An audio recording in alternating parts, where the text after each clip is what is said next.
Dartmoor prison, isolated from the outside world by walls of granite.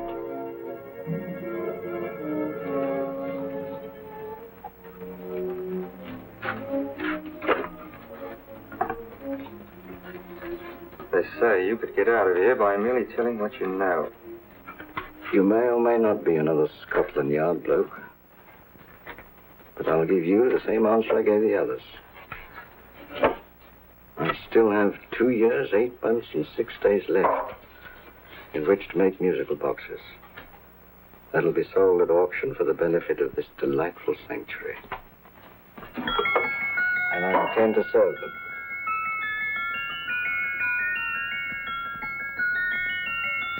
Move along. And now we come to the next object on our list, or I should say objects, because there are 3 of them.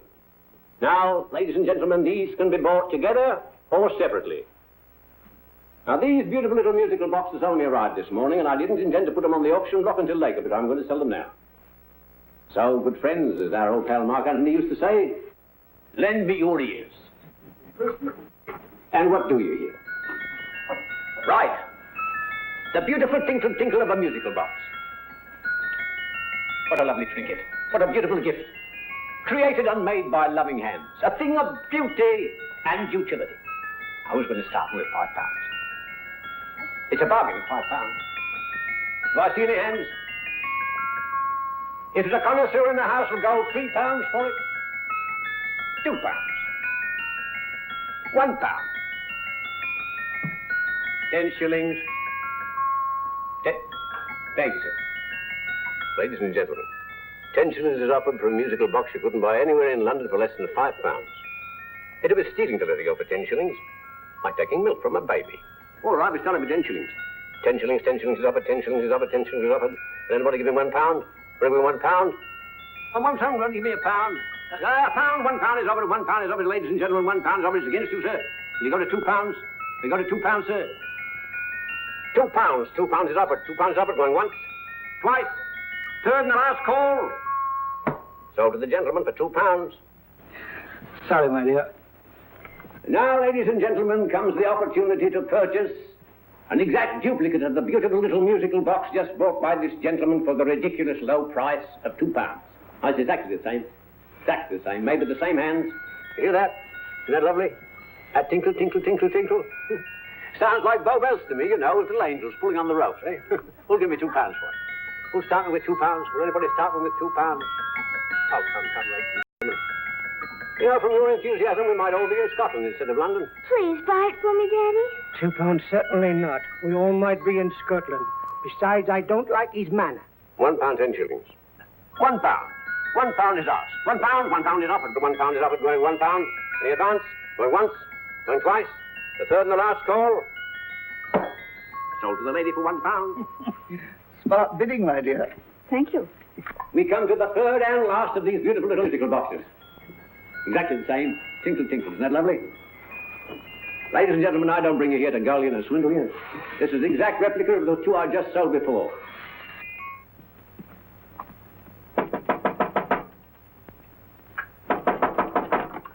We're closed. But this is extremely important.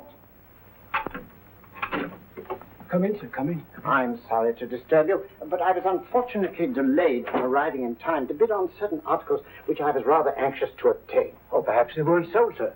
We are carrying several things over. What might the articles be, sir? 3 identical musical boxes, about so large. Oh, I'm sorry, sir, but they were sold. Pity you weren't here to bid on them. They didn't bring anything like the real value. I'm most anxious to obtain them. I wonder if your records would show who the purchasers were. Oh, we don't usually give out that information, sir. For certain, shall we say, sentimental reasons, I'm most anxious to get in touch with the purchasers. I'd be willing to pay, shall we say, £5. Well, for certain sentimental reasons, sir, we'd be very happy to oblige. Alfred, today's sale. The 3 musical boxes. Musical boxes, oh. Ah, here we are. The first purchase for £2 from Mr. Julian Emery, 52 Portman Square. Write this address down, Alfred. Yes, sir.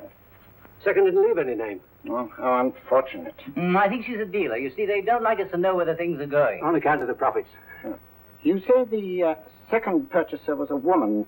Can you give me a description of her? Oh, she was a young woman, fairly tall, slender, had a light complexion and dark hair, and she was wearing a grey suit, don't you remember? That's right. She probably runs a gift shop.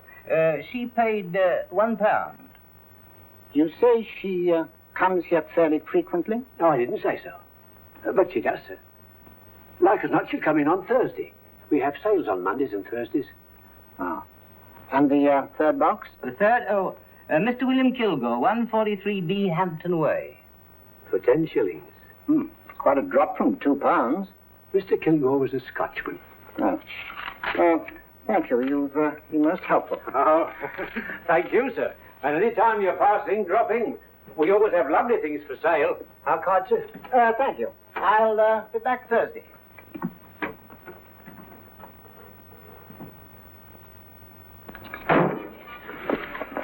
The message reached us too late. Musical boxes are being sold.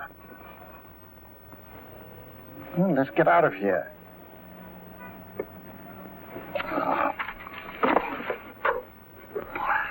Someday you'll go too far. Reaching for a star, you fool. Yet a fool may touch a star, Colonel Cavanaugh, if he but reach high enough. But not possess it as you would. The musical boxes, they're being sold. What a pity for you, my dear Colonel. Is it my fault that the message reached us only an hour ago? Is it my fault that they were sold? You can't hold me responsible for that. Hope for your sake you're right.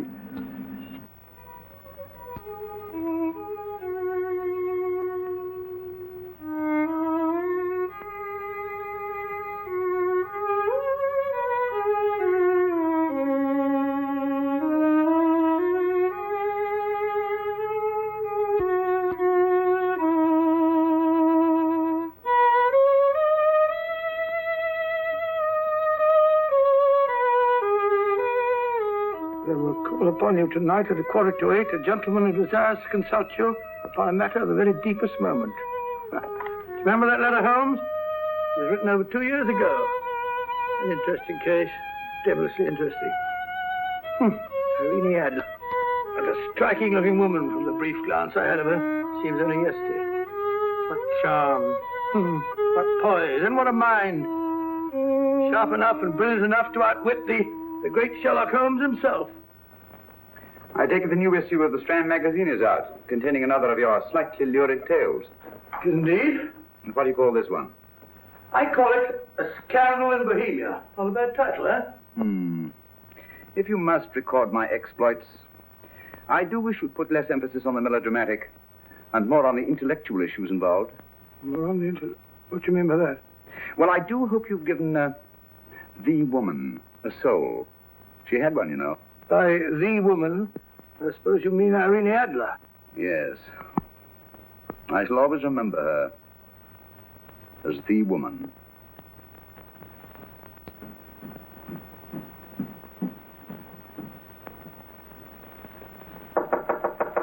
Sorry. I think. That's the old boy. How are you? How are you, old boy? I haven't seen you for years. I want you to meet my old friend Sherlock Holmes. Holmes, this is Stinky. In other words, Julian Emery. How do you do, Mr. Emery? Watson has often spoken of you. Oh, had he? Yes, we were at school together. It's more years ago than I care to remember, but you didn't come in here just to remind me of that. No, I just happened to be in the neighborhood and saw your lights burning, so I took the liberty of looking you up. Still writing your mystery stuff? Yes, there's a new one out this week. Good, I never miss them. Oh, good, thanks. I say that bandage makes you look very interesting. Still poking your nose into other people's business as usual? Who hit you? I haven't the foggiest notion. Somebody knocked me on the head in my own living room, and then proceeded to commit the most idiotic burglary you ever heard of. Fellow must have been balmy as a coot. Balmy? Why? Come sit down, old boy. Yes. You like a cup of tea? Huh? Oh, all right. I'll go and tell Mrs. Hudson. Yeah. Why do you say the robbery was idiotic, Mr. Emery? Oh, simply from the fact that with about £5,000 worth of musical boxes in my living room, the thief, who I caught in the act, made off with one that isn't even worth £5. I gather you're a collector of musical boxes. Yes, I am indeed. Some of them very beautiful, but not the one that was stolen. The thief evidently grabbed the first thing that came to his hand when he heard me coming into the room. Still, it's rather odd, isn't it, that having disposed of you, he didn't pick up something more valuable. Hmm. Was there anything unusual about the stolen box? No, nothing at all. I picked it up in the south of France, several years ago. You say you have many valuable music boxes, and yet the thief made off with one that isn't worth £5. Sounds like rather an intriguing little problem. Well, I take it that he was just an ordinary petty thief and didn't know the value. That is a possible explanation, and yet I venture to say that the average petty thief has a more extensive knowledge of the value of objets d'art than the average collector. Well, anyway, that's Scotland Yard's theory. They didn't get very excited about it. That's consistent anyway. I wonder if I might see your collection, Mr. Emery. Oh, of course you could, yes. Nothing a collector likes more than showing off his trophies. When will it suit you? No time like the present. Good. My place is just round in Portman Square. Shall we? Yes, right. Hello? Where are you going? Stinky hasn't had his tea yet. Oh, I'm sorry. We're going round to my place, where I'm going to give you something better than tea. Now, this one was made for Louis XV, and is one of the very few still in existence from that period, and a particularly fine specimen at that. Charming, isn't it? Quite. It all sounded to me like a lot of mice running about on a tin roof. I'm afraid you have no ear for music, Watson. Give me a good old band playing a rousing march. You have all your silly little tweets.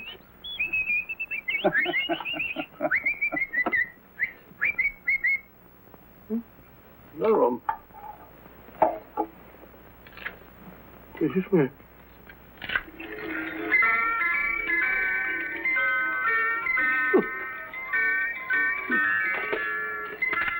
Stupid thing. Singing rabbit.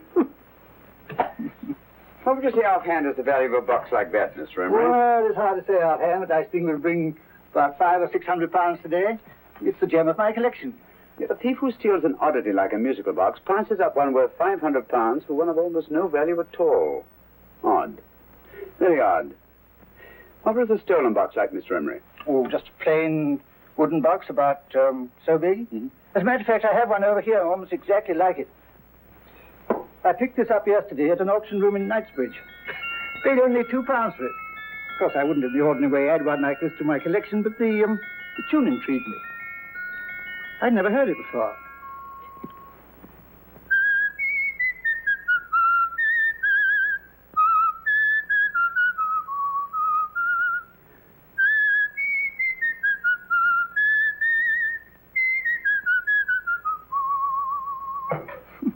You have a remarkable ear for music, Holmes. Rather an unusual melody. Sit down, Liz. Thanks. You say you bought that box at an auction sale yesterday? Yes, the Gaylord auction rooms in Knightsbridge. Mm-hmm. Run by old, what's his name? Crabtree. That's the man. At what time was the robbery committed? Oh, about 3 o'clock this morning. You know, Mr. Emery, that box and the robbery might well be cause and effect, especially since you say that the stolen box outwardly resembles this one a great deal. And Scotland Yard were not particularly interested, eh? Oh, yes, but I wouldn't blame them for that, especially as I told them I was quite unable to describe the thief, except, of course, for the fact that it was definitely a man. All you remember is that you came in here and someone struck you on the head. Yes, and the next thing I knew, my man was trying to revive me. It might be wise for you to put that box away somewhere and lock it up. Oh, I don't think that's necessary. Besides, everything's insured. Well, at least if any further attempts at robbery are made, I'd suggest that you call the police, rather than running into any personal danger. Oh, come, Holmes, aren't you being a bit of an alarmist? Possibly. Well, Master Gray with old Stinky. Seems to me you are making rather a mountain out of a molehill. Molehill is the word, old boy, and it's time you were in bed. Thanks so much for letting us see your place. How's this? Been glad meeting you. Holmes, I can't understand why you were so mysterious. Seems to me the petty thief explanation was the only sensible one. Really? I can't see how you can believe it was anything else. I didn't say I believed it to be anything else. The petty thief theory is the obvious one, I grant you. However, it's often a mistake to accept something as true merely because it's obvious. The truth is only arrived at by the painstaking process of eliminating the untrue. We are not able to do that in this case without further data. Rubbish, you're pulling my leg. You're trying to turn a tuppenny halfpenny robbery into an international plot. No, I'm not. I just hope that your friend Stinky is a little more cautious in the future. Just in case.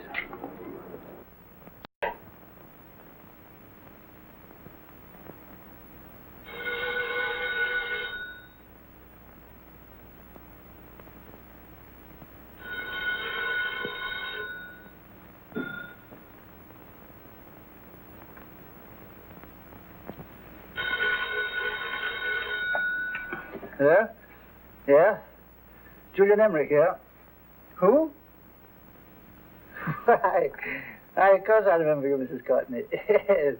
Yes, you're the one bright spot at that appallingly dull affair of Lady Sanford's. Huh? Of course it isn't too late to come round.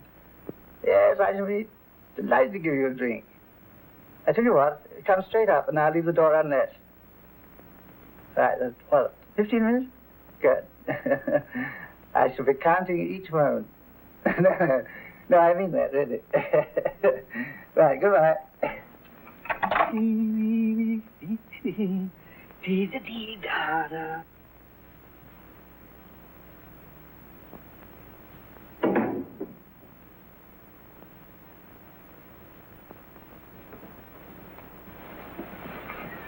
Oh, he startled me. Did I? Yes.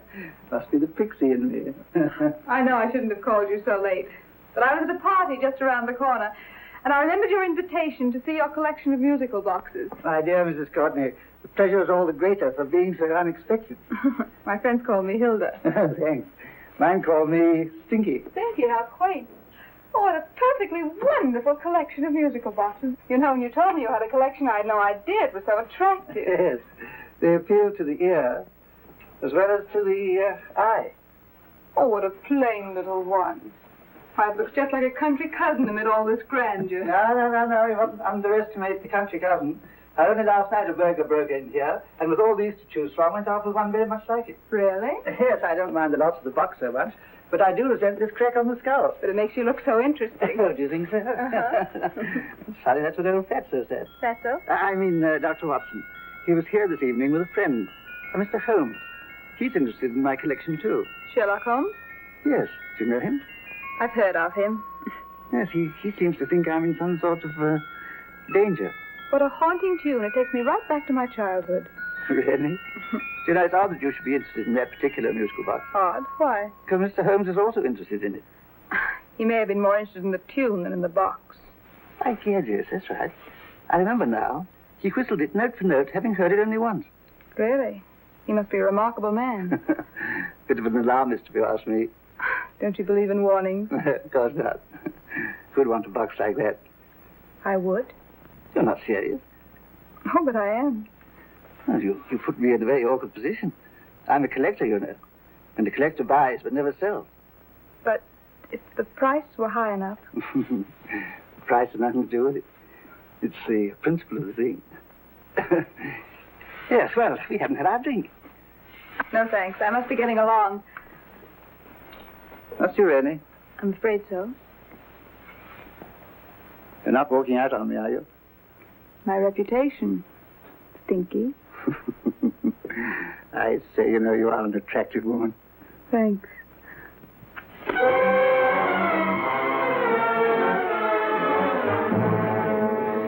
You fool. I told you to wait outside. What did you have to kill him for? All I had to do was walk out with it. He held you in his arms. Don't touch him. Don't touch anything. Now get out. I'm sorry. You're sorry. What about me? This is murder. What about Scotland Yard?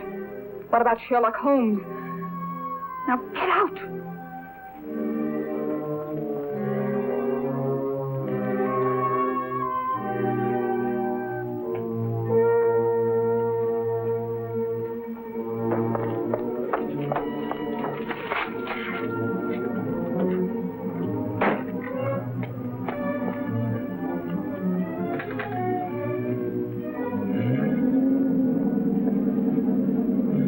Get it?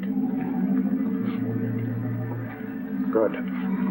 Did you have any trouble with him? Just a matter of murder. Mr. Holmes. Hopkins. Thanks for coming so promptly. Inspector Lestrade suggested that I call through to you. Mr. Emery was a client of Mr. Holmes, Inspector. Indeed. You didn't mention that when I telephoned you, Mr. Holmes. Well, not exactly a client, Inspector. Sergeant Thompson? He was killed between the hours of 11 and 2 o'clock this morning, Mr. Holmes. Must have been someone he knew, someone of whom he had no suspicion. Poor old Stinky. It's all my fault. I should have prevented this. Well, it's no time to start talking about that now, Doctor. Apparently it's gone. That's the second attempt on the musical box that Emery bought at the auction sale. And this time it was successful. But that box was only worth £2. It was worth a man's life, Watson.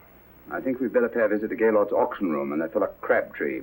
Inspector, may I suggest that you make a complete search of this flat for a small, plain, musical box about that size? Thank you. Come on, Watson. You say the first box went to Mr. Julian Emery. The second to Mr. Kilgore, 143B Hampton Way. And the third to the unidentified young lady who presumably has a shop and lives near Golders Green. That's right, Mr. Holmes. Isn't it rather strange, Mr. Crabtree, that you should have had 3 identical musical boxes all playing the same tune? Where'd they come from? Dartmoor Prison. Dartmoor? Yeah, we get a regular shipment from there every month. The inmates manufacture them. Well, they make all kinds of things, you know, pipe racks, waste paper baskets, musical boxes. Did you happen to notice if anyone showed any particular interest during the auction in the purchasers of these 3 boxes? Oh, come now, Mr. Crabtree. This is very literally a matter of life and death. Well, since you put it that way, Mr. Holmes, there was a gentleman came in here about an hour after closing time, and he was in an awful state, he was. He gave me £5 to tell him where the boxes had gone to. He said they had a sentimental value for him, sir. Expensive sentiment. Can you describe him? He was tall, distinguished looking, and he had grey hair and a moustache. He was quite a gentleman, sir. What was his reaction when you were unable to supply him with the address of the young lady who owned the shop? I told him the young lady usually come back on Thursday. He said he'd come back on Thursday. Now, that's tomorrow. Thank you, Mr. Crabtree. You've been very helpful. Thank you. Come along, Watson. Where are we going now, Holmes? To the home of Mr. Kilgore, and then aboard the third box.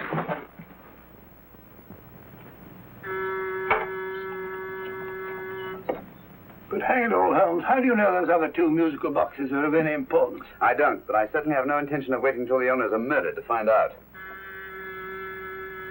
No one at home. I hope that's the explanation. I'll have a look through this window.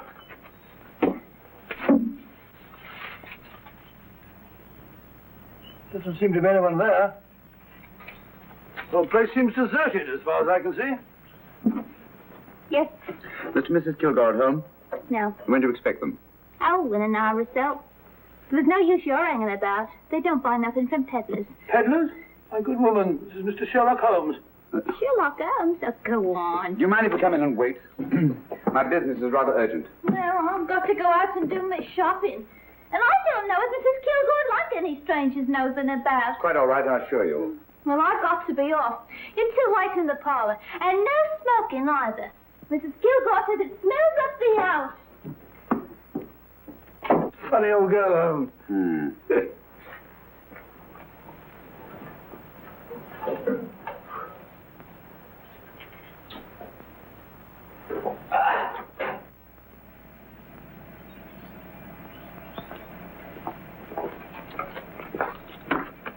Park Lane. Park Lane? And what would the likes of you be doing in Park Lane? Now, don't worry about the fares, Ducky. If you know how to get to Park Lane, up it.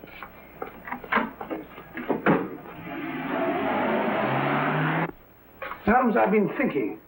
There must have been something hidden in that box of those stinkies. Stolen jewelry, possibly. What's up, Holmes? Listen. What's this, the steam in the water pipes?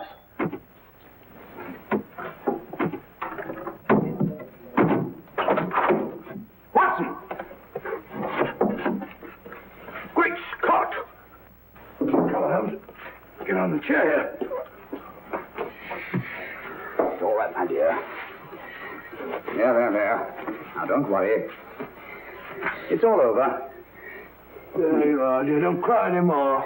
She tied me up and shut me in the cupboard. I know. She won't come back. Did you show her your new musical box?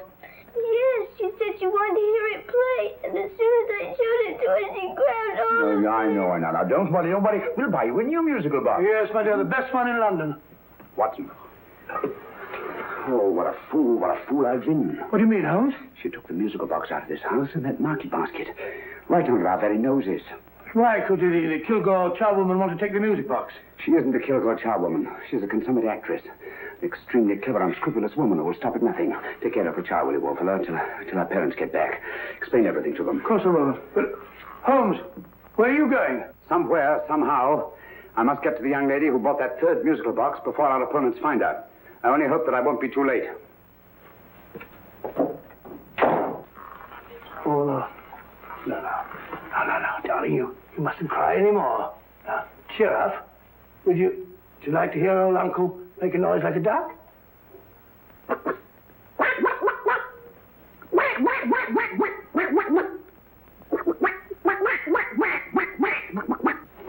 Oh, sorry.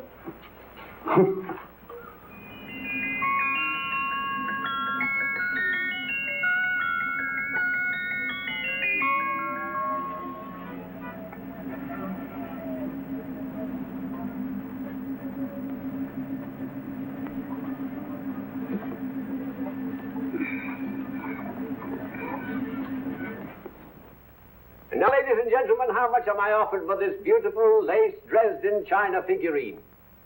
A lady of the French court. Now, this is the genuine article. What a beautiful ornament for your mantelpiece. Or you could use it as a centerpiece on the dining room table. Now, will somebody start me for £10? Will somebody start me for £10? £8? £7? All right, £5. £5 is offered, £5 is offered, £5 is offered, £5.10, £5.15, £5.15. £6 is offered, £6, £6, going once, going twice, the third and the last call, have you all done? Sold to the lady from Twickenham for £6. Next, we have a real museum piece, ladies and gentlemen. A fine 19th century doll. A costume and exact replica of the holiday clothes worn by the Hungarian peasant women. Now, ladies and gentlemen, an article like this will cost you from £15 to £20 in a West End shop. I'm not going to ask for anything like that. Who'll give me £2 for it? £2. Does anybody offer me £2? £2 for the Hungarian? £2? £1. What? Does anybody give me £1? Anybody offer me £1 for the doll? £1 is offered, ladies and gentlemen. £1 is offered. Now, I'm not going to waste your valuable time or mine in trying to get one half of what this beautiful doll is worth. If the young lady can steal it for £1, that's her good fortune. So it's going once, it's going twice, the third and last call. Any more? Sold to the young lady for £1.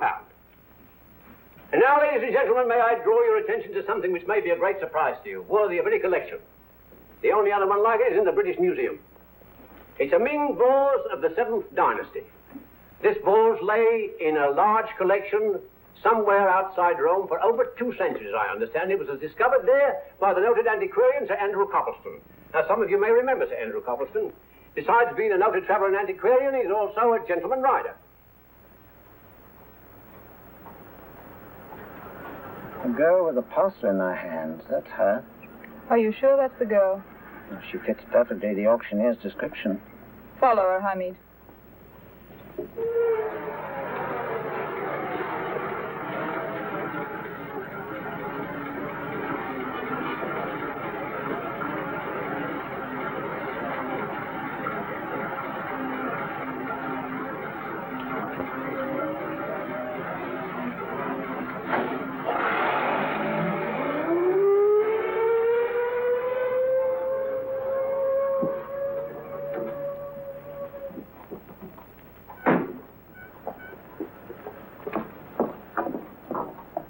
Lovely, dear. And only £1. We can get at least 3 for it. Easily.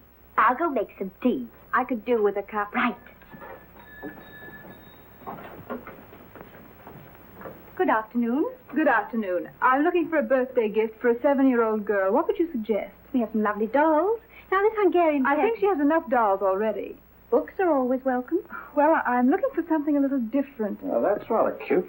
What is it? Well, that's a musical box. Children always love them. And this is an exceptionally nice one. It plays many tunes.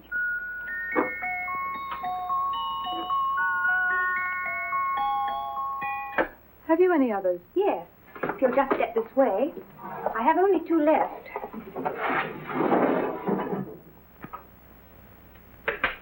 How nice.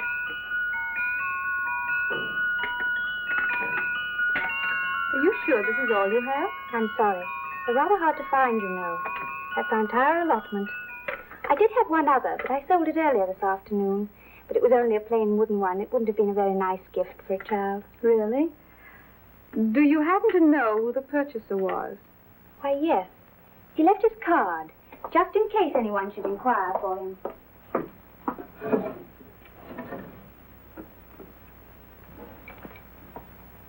How interesting. I'm sorry, but I'm afraid I'll have to look a bit further. Thank you anyway. Good afternoon. Thank you.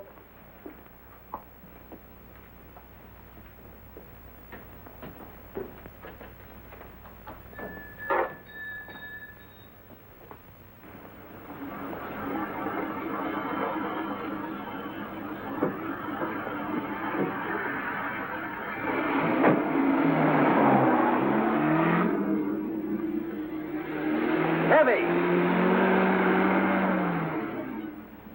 Follow that cab. Here, now, what? Scotland Yard. Hop in.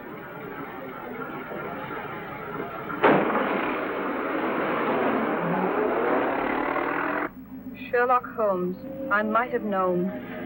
We thought we were the hunters, instead of which we're the hunted. We've been fools. We played right into his hands. Of course. He's had us followed. Don't look.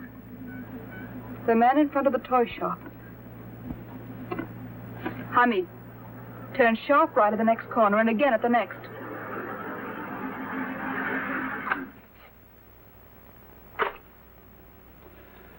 No photograph of her, Commissioner, as I expected.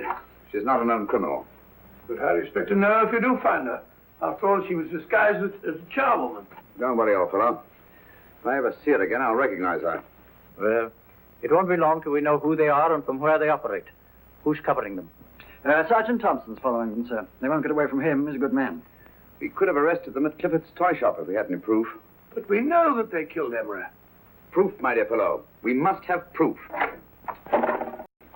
We've x-rayed it, sir. There's nothing whatever concealed in the box. We'll have a look at the plates.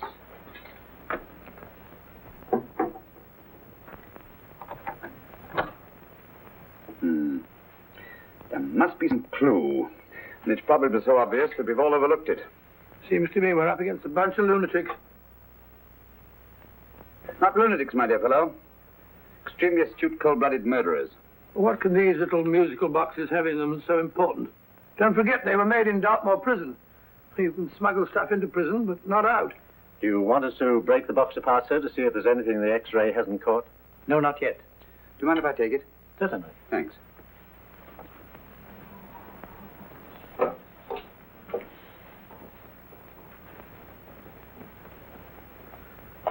The governor of Dartmoor Prison informed us, sir, in answer to Mr. Holmes' question, that all three musical boxes were made by the same convict, John Davidson, serving a 7-year term, sir. Davidson? The Bank of England plates. That'll be all. Yes, sir.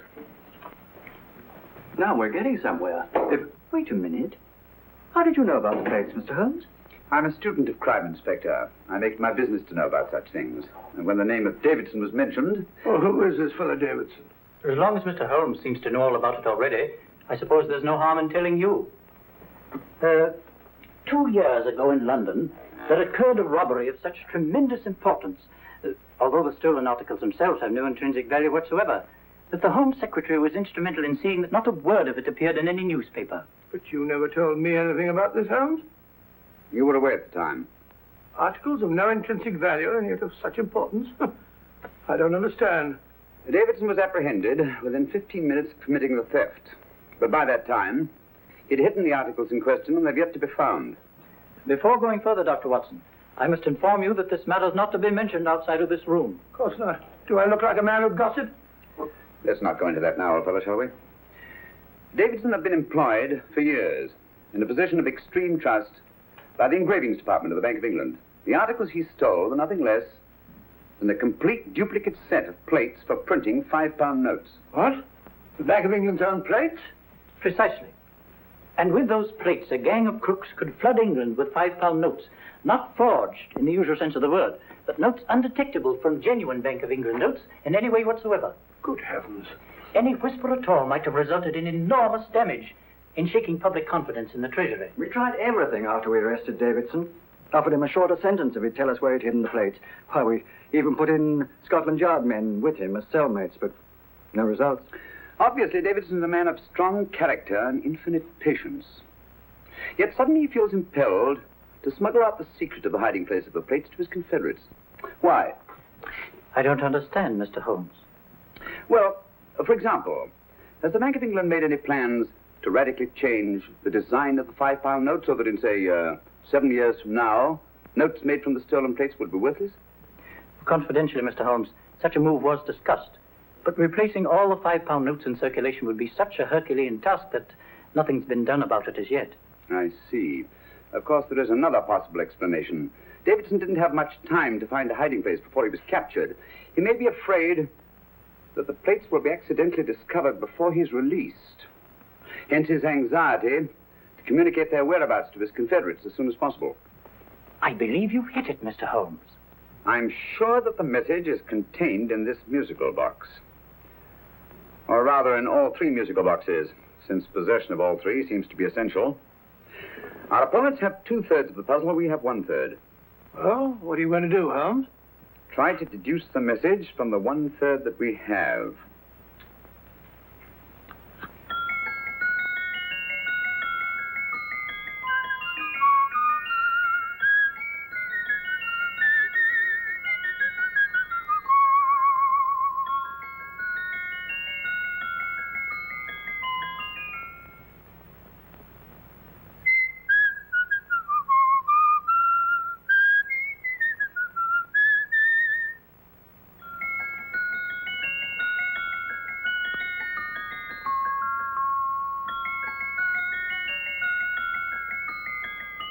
It's the same tune as the one played by Emery's musical box. And yet it's different. Sounds the same to me. The tune. Somehow the tune is the key to the mystery. It must be the tune. Otherwise, why use 3 musical boxes to convey the message? Why not collar boxes or shoe boxes? Yes? Oh. It's for you, Inspector. Oh, thank you, sir. Inspector Hopkins speaking. What? Where? Golders Green Station reports they've just found Sergeant Thompson's body. From the tire marks on his clothes, he was apparently run over by a taxi. What an unfortunate accident. Not an accident, my dear fellow. I'm afraid it's murder. You never know just who you're going to meet when you're walking down a busy London street.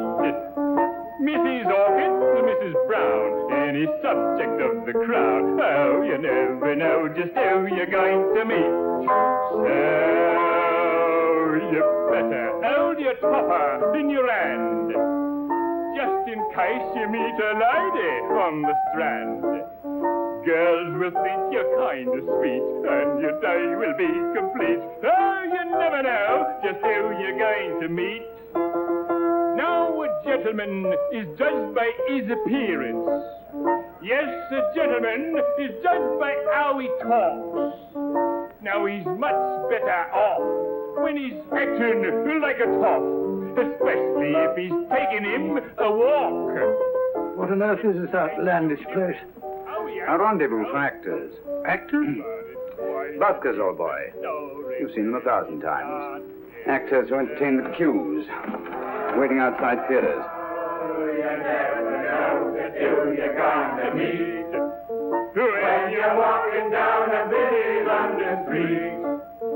So you better wear your best, go advise to look your best, 'cause you never know just who you're going to meet. So you better keep your manners right in view, just in case a lady gives a how you do. Keep your trousers in a pleat, shine your shoes and keep them neat, 'cause you never know just who you're going to meet. Blimey. Mr. Holmes. How are you, Joe? Never met him. And yourself? Fine, thank you. I want you to meet a friend of mine, Dr. Watson, Joe's sister. Oh, well, any friend of Mr. Holmes is a friend of mine. Hi, Joe. He did me a good turn once that I'll never forget. Yes, I cleared Joe of a most unpleasant charge. Murder, no less. Oh, really? By proving to the satisfaction of the police that he was busy at the time blowing open someone's safe. That's right, Governor. Good gracious me. Joe, now you can help me. Come on, buzz off, buzz off. Come on, off it, off it. Can't a gentleman have some peace and quiet around here? You too. There you are, Mr. Holmes. Now we can have some peace and quiet around here. Thank you, Joe. There's £5 in this for you. Well, I wouldn't want to take it on myself, sir, but I can get somebody to do it for you for half of that. You don't know what the job is yet. For £5? Murder, ain't it? What? No, Joe, not murder, just music. I want you to identify a song for me. Oh, there ain't a song that's been written that I don't know. That's why I came to you. Of course, the violin is more my instrument, but, oh, well, here we go. Now listen to this, Joe.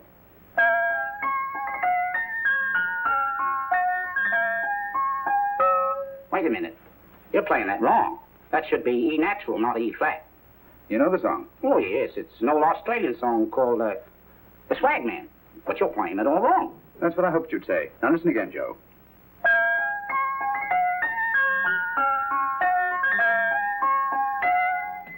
That's the same tune, all right. But you're making different mistakes than you did the first time. No, not mistakes, Joe. Call them variations. Here, play the song for me, will you, the way it's written.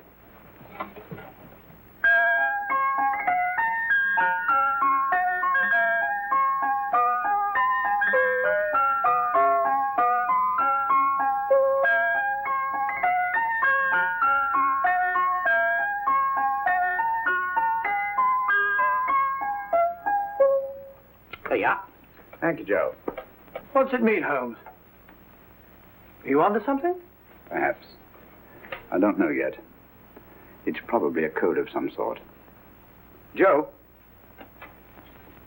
Could you write the song down for me?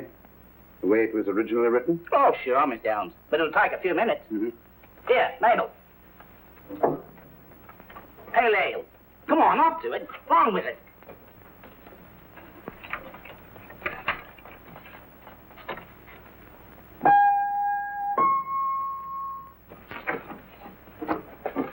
Well, obviously it isn't the lyrics. No combination of those words made any sense at all. The variations in the way Emery's musical box played the tune are different from the variations in the one we have. You sure? Quite. You see, I took the trouble to memorize the tune as played by Emery's box that night we were with him in his flat. Holmes, you amaze me. Elementary, my dear fellow. One of the first principles in solving crime is never to disregard anything, no matter how trivial. But why are 3 boxes? Why not 1? Because the message was obviously too long to be conveyed by any one variation. Then there's the 3rd box, the one that woman took from the Kilgores. That contains yet another set of variations. Yes, well, it's all beyond me. Well, all we have to do now is to find the secret of the variations. Not a very easy problem to solve, my dear fellow. Hello. What's up? We've had company. I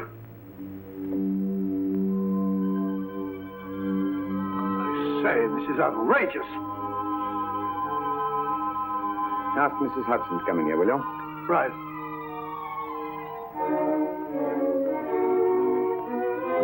Mrs. Hudson? Yes?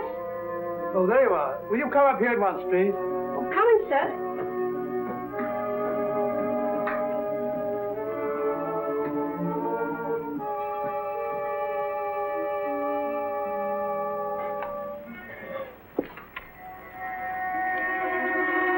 Mercy me, Mr. Holmes. What has happened? Who called while we were out, Mrs. Hudson? Just a young lady. The one who said you wanted her to wait for you. And a nice-looking old gentleman with Our her. friends again, Watson. Friends? What did the young lady look like? Oh, I couldn't see her face. She had a heavy black veil on. But she had such a nice way with her. Oh, I'm sorry, Mr. Holmes, if I've done anything wrong. But you did say I should always let clients come in and wait for you. Don't worry, Mrs. Hudson, don't worry. You had no way of knowing. It's quite all right, quite all right. Now, don't worry, Mrs. Hudson. Don't worry. Well, where on earth's the musical box? They didn't get it. Didn't get it? Where is it? It's in your hand. Huh? In that biscuit jar. Take the biscuits off the top. Now put your hand inside, and you'll find the music box. Well done, Holmes. Well done. Amazing.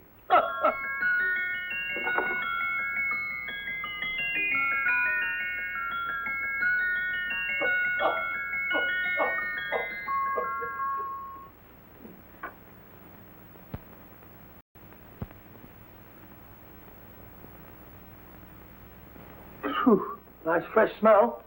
Like a pub after closing time.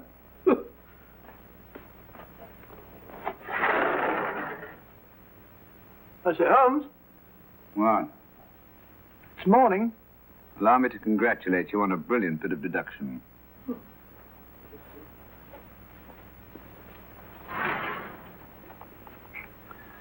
It's not a transposition, not a polygraph transposition, not a trigraph.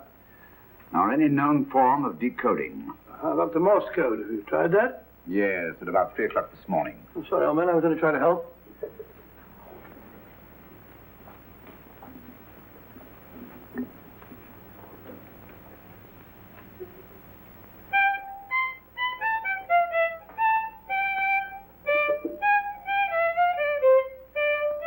Oh, do me a favor. Not again. Must have heard that thing 1,000 times. Kept me awake all night.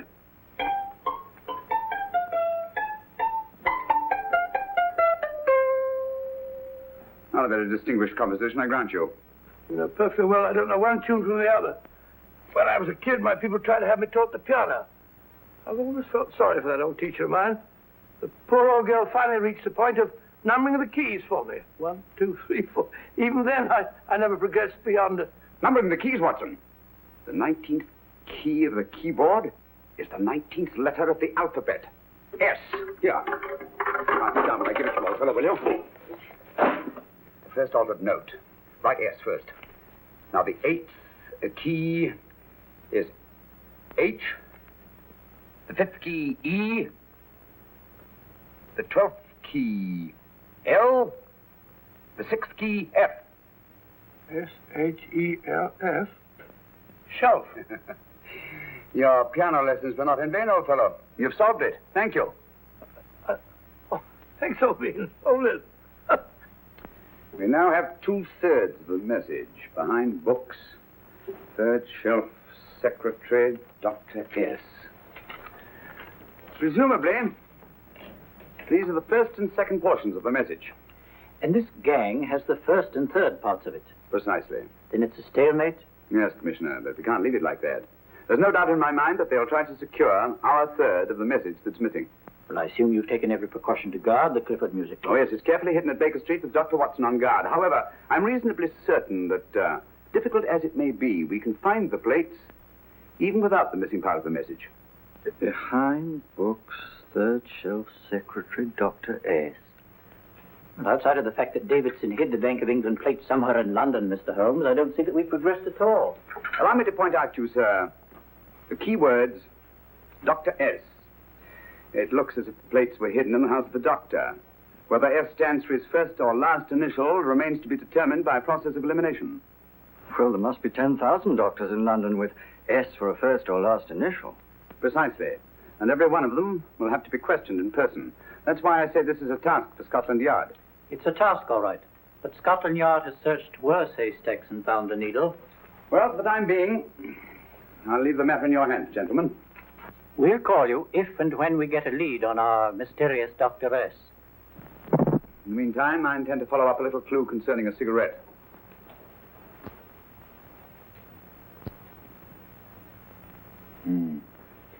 You're certain of the identification of the tobacco?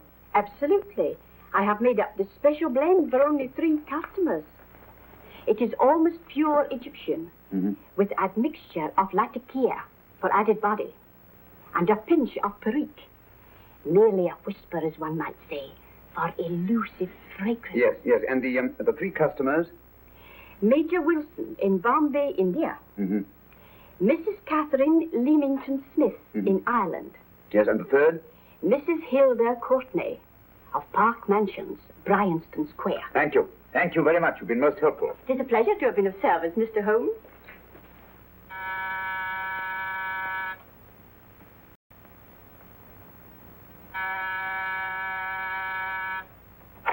Yes? Mrs. Courtney? Yes. My name is Sherlock Holmes. Oh, do come in. Thank you. I've heard of you, of course, Mr. Holmes. I believe we have a mutual friend in Sir Edward Brookdale. He's spoken to me of you quite often. Indeed. And to what good fortune am I indebted for this visit? I think you know Mrs. Courtney. Well, I did get a summons for speeding last week. But outside of that, I don't think I'm of any interest to the police. Oh, come now, Mrs. Courtney. You seem to forget that you and I have met before. I'm sorry.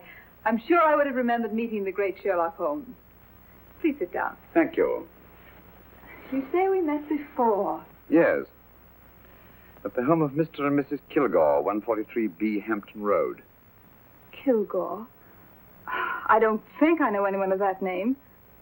Well, I didn't say you knew them. As a matter of fact, you called on them when they were out. I don't understand, Mr. Holmes. Really? And you were dressed rather differently. Indeed. Cigarette? Thank you.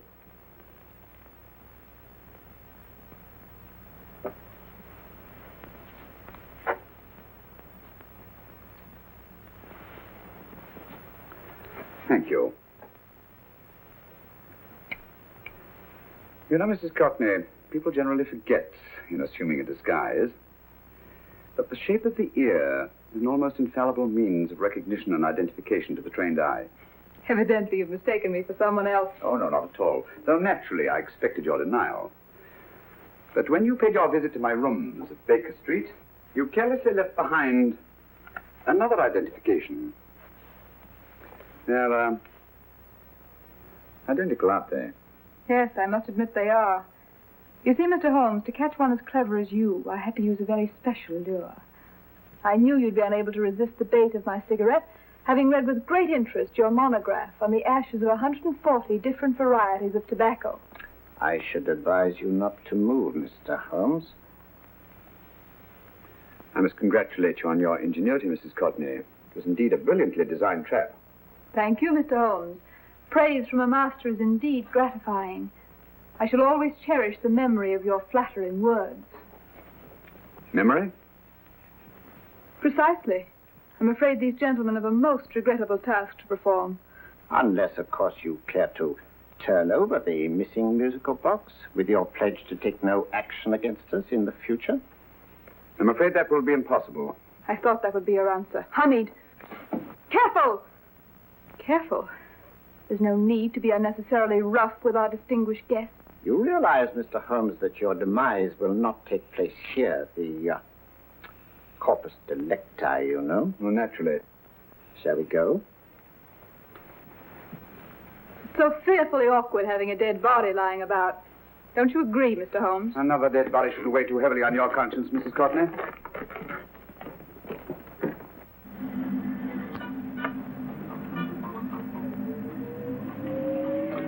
You mind if I have a cigarette? Don't see why not.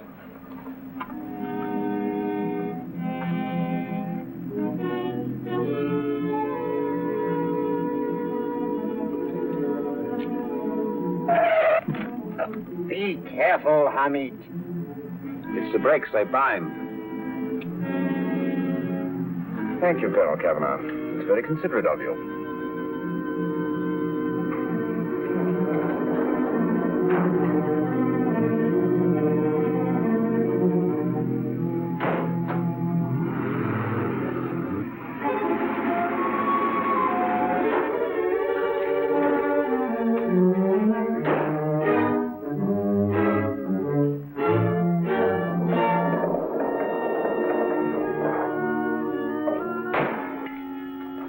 You'll be happy to know, Mr. Holmes, that your death will be a painless one. Hamid, attach this to the motor of the taxi. That little attachment, my dear Mr. Holmes, contains the deadly fluid known as monosulfide. The Germans use it with gratifying results in removing their undesirables. Start the motor.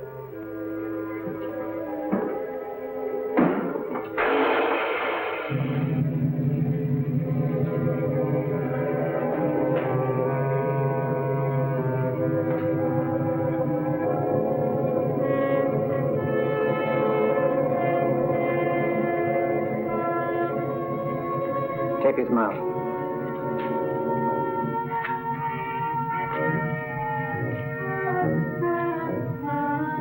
Now, up with him, Hamid.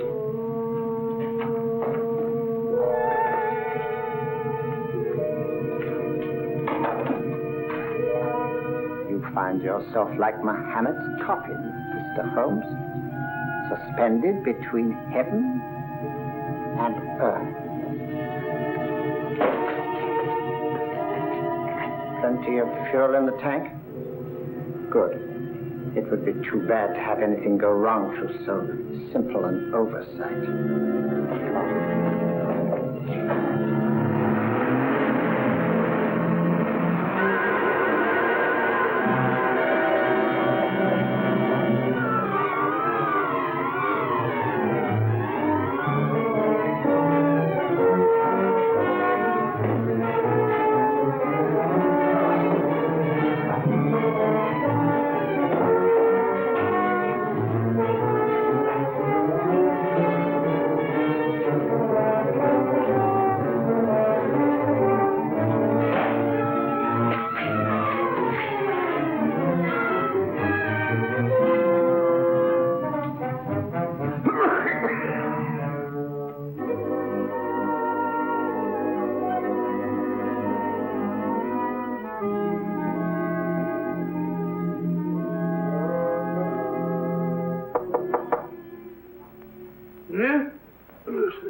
Good afternoon. Mr. Sherlock Holmes? No, I'm Dr. Watson. Oh, of course, Dr. Watson. How stupid of me. Oh, so, this is stupid of me.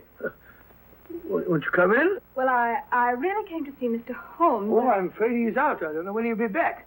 Perhaps there's something I can do. Won't you sit down? Thank you. You know, Sherlock Holmes and I have been engaged on a great many cases. Oh, really? Yes, indeed. As a matter of fact, this very moment we're involved in one of the most baffling... Oh, well, won't you tell me your trouble? I may be able to help you. It's very kind of you, Dr. Watson. Perhaps if I wouldn't be imposing too much. Imposing? Oh, there's no imposition. No imposition at all. A pleasure, I assure you. Now, tell me all about it, Miss Williams. Mrs. Williams. I live in Surrey, Dr. Watson, and I've come up to London in sheer desperation. My only sister has disappeared. Our local police seem utterly unable to find her. Well, Holmes and I solved a case exactly like that once. Very interesting, as far as I remember. I call it the adventure of the solitary cyclist. Oh, sorry. Now I come to think of it, it wasn't so very similar. Entirely different. I don't think what I was saying. Where were we? She's only 17, Dr. Watson, and until she disappeared last Thursday, she seemed to be in the best of spirits. Possibly a romantic entanglement? Oh, no, nothing of the sort. She left no note, didn't even pack a bag, no explanation. She just started to walk to the village from our house in broad daylight and simply vanished from the face of the earth. Oh, there. Might I have a glass of water? Glass of water. Have one minute.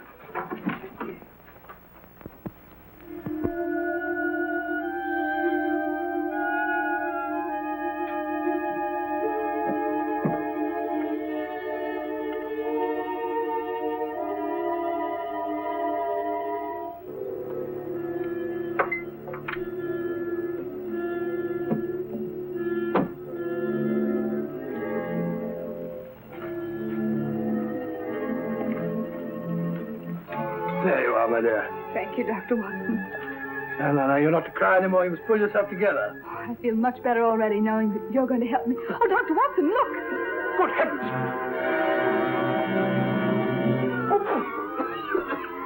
Get through the fire brigade, quickly. Haven't you a fire extinguisher? By George, we have in the kitchen.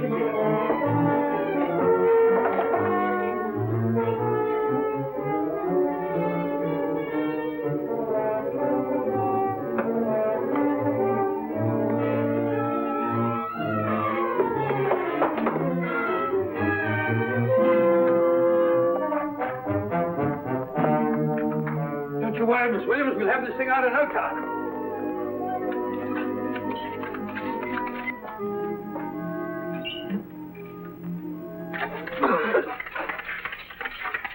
That's got it. It's the mayor. Well, you see, there was no need for the fire brigade after all. I hope you weren't too frightened, Miss Williams. Gone. That's the trouble with women. They always lose their heads in an emergency. Well...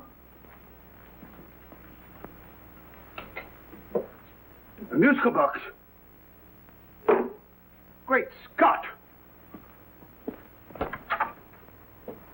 Miss Williams! Well? Good. And Holmes? By now, Mr. Holmes has no doubt exchanged his violin for a harp. Always assuming that heaven is his destination. And now that we have the missing musical box.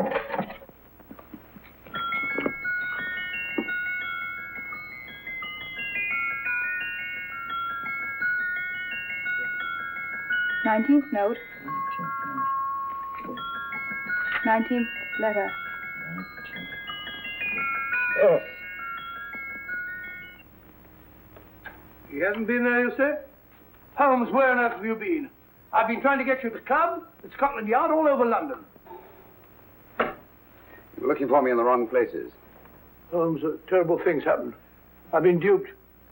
That woman, she made a complete fool of me. Well, what do you mean?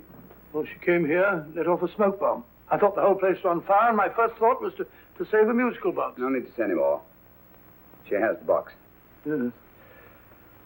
Don't blame yourself too much, old fellow. She's an extremely clever antagonist. Smoke bomb, you said? Well, you can console yourself with the thought that your charming friend is at least a reader of yours. What do you mean? If I remember correctly, you wrote about my little experiment with the smoke and the cry of fire in a story you entitled A Scandal in Bohemia, which has just appeared in the Strand magazine. All right, old boy. Don't rub it in. But it may cheer you up to know that you made a fool of me, too. That cigarette stub was planted here for one express purpose. We're going to bandaging around this place. Bandaging? What's the matter, Holmes? You hurt? Explanations will have to wait until later. At the moment, we're faced with a problem which I fear is insurmountable. Come over here, old boy, will you? Right. Our opponents are in possession of all three parts of the code. And here are we, while the Bank of England plates pass into their possession. Cheer up, old fellow, cheer up. As Dr. Samuel Johnson once said, there's no problem the mind of man can set that the mind of man cannot solve. What's that, old fellow? I was just quoting Dr. Samuel Johnson. He said there is Thank you, Watson. Thank you. Leaving the front reception room, we come into the main hall, where Dr. Johnson was in the habit of passing through to have his meager meals in the dining room opposite, in company with his friend and biographer, James Boswell. We will now pass up the stairway, which remains in its natural wood finish, just as it was when the good doctor was here. The framed etching on the wall is believed to have been presented to Dr. Johnson by the distinguished painter, Sir Joshua Reynolds. I've been told here that picture was given in by Mrs. Thrale, and it's definitely not a Reynolds. Is that important, my dear? Oh, I'm sorry.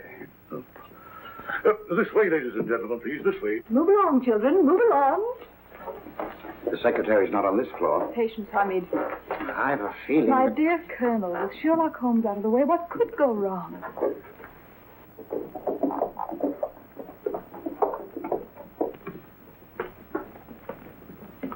And here we have the Garrett Library, in which Dr. Johnson wrote his famous dictionary, and in which you will see also many of the great man's books and other items of interest. Step forward, ladies and gentlemen, please, step forward. Standing in the corner is the secretary, which contains many of the original works by the literary genius. On this table, Dr. Johnson's cat, Hodge, used to sleep while his master worked. A strange thing about this cat, ladies and gentlemen, was its love of oysters. They do say that the dear doctor often went hungry to find the cat that delicacy.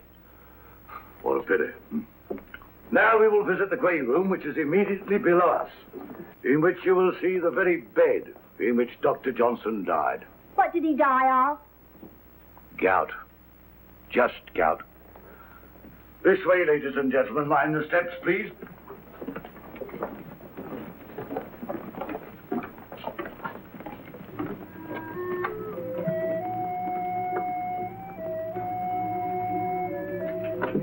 Your keys.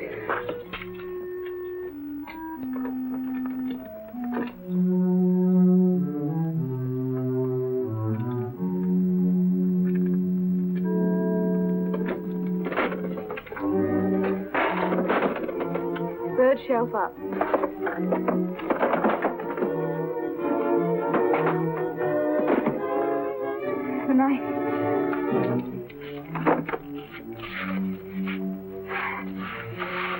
Gentlemen, the Bank of England plates. Well, Mrs. Courtney, so we meet again. No, I shouldn't do that if I were you, Colonel Kavanaugh. I must congratulate you, Mr. Holmes. You're far more clever than I thought. Thank you, Mrs. Courtney. Praise from you is indeed gratifying. I shall always cherish the memory of your flattering words. Memory? Oh, thank you. And now I have a most regrettable task to perform.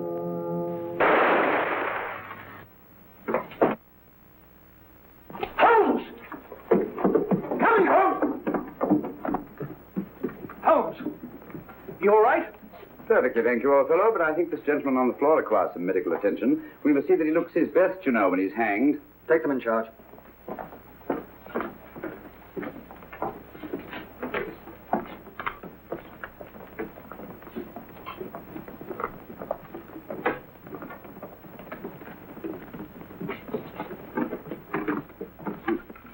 A brilliant antagonist. It's a pity her talents were so misdirected. Will you see that these plates are returned to the Bank of England, Inspector? I still don't understand how you solved it, Mr. Holmes. It's entirely due to Dr. Watson. He gave me the clue when he mentioned Dr. Samuel Johnson. Well, congratulations, Doctor. Oh, thank you, Inspector. I don't think I'd have done it entirely without Mr. Holmes' help, you know.